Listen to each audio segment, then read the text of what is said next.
আমি এমন একটা পর্যায়ে এসে দাঁড়িয়ে আছি যেখানে আমি কিছুই করতে পারতেছি না। না পারতেছি পরিবারের মানুষের স্বপ্ন পূরণ করতে, না পারতেছি নিজের স্বপ্নগুলো পূরণ করতে। আসলে একদম জীবনটা আমার থমকে গেছে। আমি কিছুই করতে পারতেছি না। কি হচ্ছে আমার জীবনের সাথে, কেন হচ্ছে, এই হিসাবগুলো আমি মিলাতে পারতেছি না। বিশ্বাস করেন ভাই, প্রচুর পরিমাণে ডিপ্রেশন কাজ করতেছে ভিতরে। আমি অনেক ডিপ্রেশনের মধ্যে আছি। আমার জীবনের সাথে কেন এগুলো হচ্ছে আমি নিজেও জানি না। তবে একটা জিনিস কি, কোনো কিছুর হিসাব আমি মিলাতে পারতেছি না। একটা সময় ডিপ্রেশন কি জিনিস জানতাম না, এখন জানতেছি। তবে একটা কথা মাথায় রাখবেন, ডিপ্রেশন বিভিন্ন ধরনের হয়।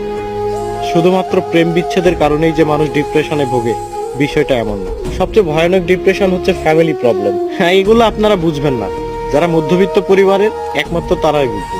ডিপ্রেশন অনেক কঠিন একটা জিনিস। এখান থেকে সহজে কেউ বের হতে পারে না, কেউ ডিপ্রেশন কাটিয়ে উঠতে পারে না। তবে আলহামদুলিল্লাহ, ধৈর্য ধরে আছি, ভালো কোনো একদিন